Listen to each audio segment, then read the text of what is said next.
आज पूरा देश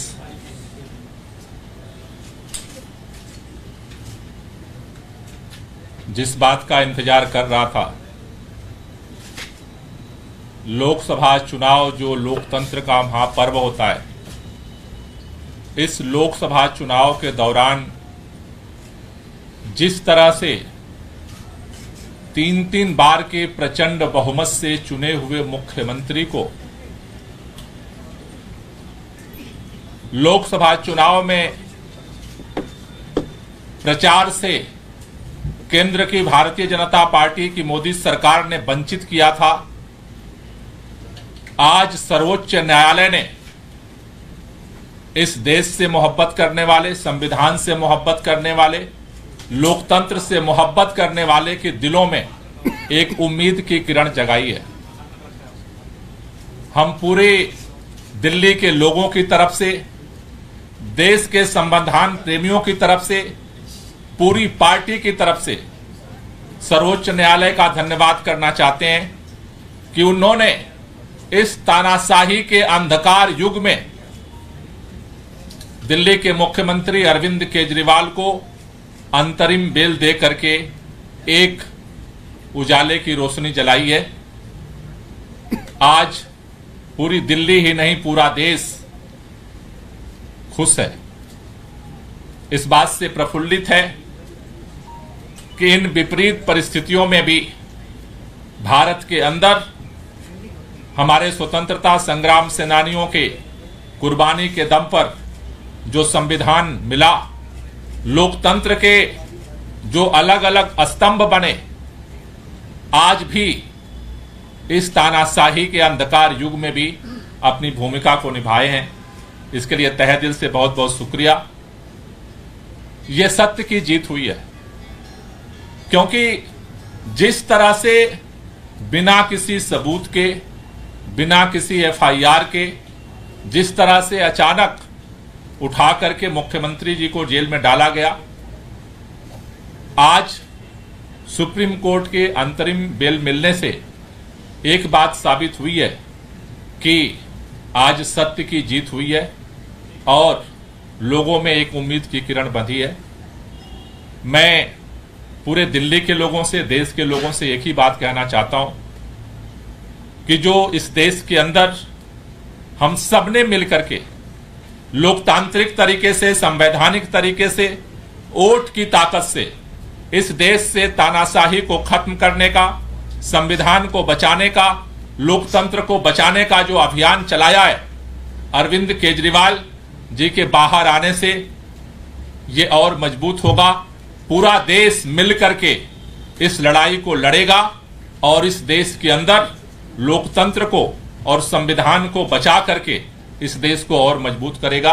तो मैं पुनः सभी लोगों को बधाई भी देना चाहता हूं और खास तौर से सुप्रीम कोर्ट का धन्यवाद करना चाहता हूं। मैं चाहूंगा कि आतिशी जी, आज जो सुप्रीम कोर्ट का फैसला आया है, इस फैसले से सिर्फ अरविंद केजरीवाल जी को अंतरिम जमानत नहीं मिली है, इस फैसले से सत्य की विजय हुई है, इस फैसले से लोकतंत्र की विजय हुई है, इस फैसले से देश के संविधान की विजय हुई है।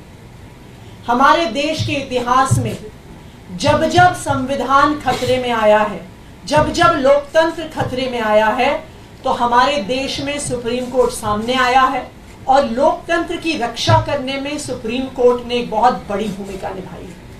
आज भी अरविंद केजरीवाल जी को अंतरिम जमानत देकर, अरविंद केजरीवाल जी को चुनाव में प्रचार में आने के लिए जमानत जो सुप्रीम कोर्ट ने दी है, इस फैसले से लोकतंत्र की रक्षा होगी, क्योंकि इस देश में लोकतंत्र हमारे देश का सबसे बड़ा सिद्धांत है। लोकतंत्र में चुनाव, फ्री एंड फेयर इलेक्शंस हमारे संविधान की नींव है कि हर व्यक्ति को बराबरी का अधिकार है चुनने का। आज इस देश में एक तानाशाही की सरकार है, एक सरकार जो विपक्ष को खत्म करने की कोशिश कर रही है, एक सरकार जो लोकतंत्र को खत्म करने की कोशिश कर रही है और एक सरकार जो आज देश के संविधान को खत्म करने की कोशिश कर रही है। लेकिन इस तानाशाही का अंत होगा और 2024 के ही इस चुनाव में होगा। और मैं एक बार फिर सुप्रीम कोर्ट का धन्यवाद करना चाहती हूं सामने आकर लोकतंत्र को बचाने के लिए।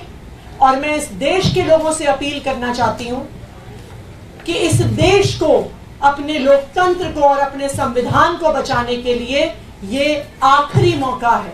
इसलिए हम सब की जिम्मेदारी है कि हम सबको मिलकर अपनी वोट की ताकत से इस तानाशाही को खत्म करना है। ये पीएमएलए जैसे मामले में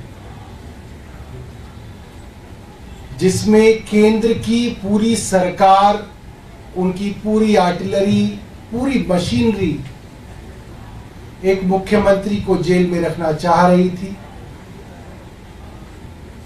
और ऐसे मामलों में जहां पे महीनों महीनों बिना सबूतों के लोगों को जेल में रखा गया, उनकी इंटरिम बेल 40 दिन में होना, मुझे लगता है कि कोई चमत्कार से बड़ा ही कुछ है। और ये सुप्रीम कोर्ट के माध्यम से मेरा मानना है ऊपर वाले का एक इशारा है, ऊपर ईश्वर का इशारा है कि जो भारत में चल रहा है उसमें बदलाव आना जरूरी है। और मेरा मन कहता है कि ये अपने भक्त अरविंद केजरीवाल जी के लिए बजरंग बली हनुमान जी का आशीर्वाद है कि एक चमत्कार की तरह आज वो जेल से बाहर आएंगे। और मुझे लगता है कि इसका बड़ा मकसद है, ये कोई साधारण बात नहीं है, ये बहुत असाधारण बात है जो हो रही है। और एक बड़े मकसद के लिए अरविंद केजरीवाल जी जेल से बाहर आ रहे हैं। और आपको कुछ दिनों के अंदर दिखेगा कि देश के अंदर अब बड़े बदलाव इनकी रिहाई के साथ दिखने लगेंगे। We are extremely grateful to the Supreme Court for upholding the democracy in the country today.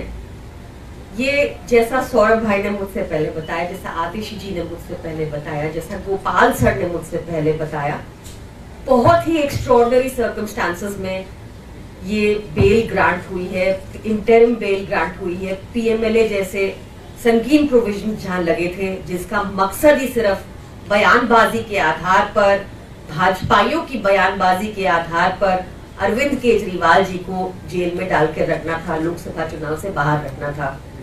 Like Atish ji said before me, ये लास्ट मौका है to save democracy, and we call upon the citizens, we call upon the media, we call upon all of you to ensure कि हम भी इस बार democracy को upheld करें और लगातार देश में, इंडिया में डेमोक्रेसी बनी रहे, इसका पूरा प्रयास करें। Thank you. जिस पल का इंतजार देश के करोड़ों लोगों को था, न केवल आम आदमी पार्टी के लाखों करोड़ों कार्यकर्ता, लेकिन देश का जन जन जिस पल के लिए इंतजार कर रहा था कि कब अरविंद केजरीवाल जी, जिन्होंने इस देश को एक ईमानदार राजनीति खड़ा करके दिखाया है, वो जेल से कब रिहा होंगे, वो पल आज आ गया है।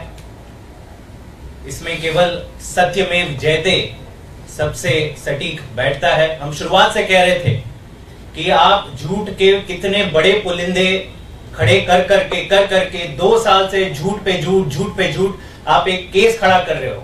देश के इतिहास में ऐसा कभी नहीं हुआ, इतना बड़ा राजनीतिक षड्यंत्र।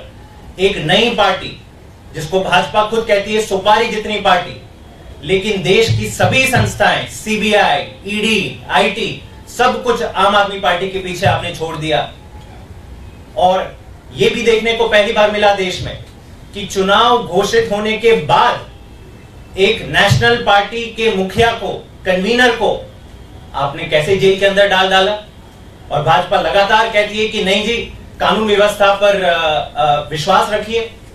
तो आज जो हम पहले से कहते आ रहे हैं कि हमें देश की कानून व्यवस्था पर पूरा विश्वास है, और आज जो फैसला सुप्रीम कोर्ट ने दिया है वो बहुत बड़ा ऐतिहासिक फैसला है। ये संकेत है कि कहीं ना कहीं देश के लोकतंत्र के साथ खिलवाड़ हो रहा है।